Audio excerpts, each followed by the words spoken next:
Elmer Lago. Vic Pablo trying to shake him off, and he goes for the shot off the glass to the right to get into the championship round.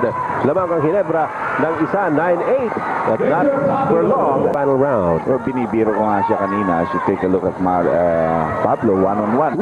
Bilis din talaga trumayb sa basket ni Victor Pablo. Si Mang. Si Mang. Mang Ramon. Si Mang. Si Ramon medyo go. Narito sa Chris Jackson.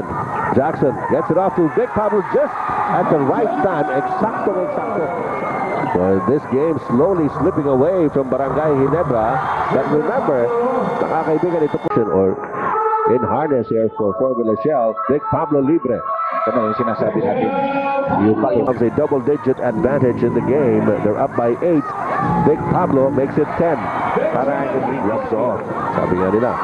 Ito si Vic Pablo lamang kay Marlo Aquino. Vic Pablo goes up. Matindi talaga ito si Vic Pablo. What a second inning. Samantala split charities by Chris Jackson. 3 seconds left in the second quarter. Vic Pablo right on top of Elmer Lago. Pero matinding blanca yun. Ginawa ni Vic Pablo na fast break. Sinasabi sa akin ni Coach Vino na gusto ko ito pag lumipat ito sa akin. Papasalamat ako. Pero ito naman si Victor Pablo. With a pick from Vic Pablo, that's the roll. Pablo puts it up. Ayan na naman. Vic Pablo shooting from the outside. Okay kayo. Vic Pablo ay tuloy-tuloy.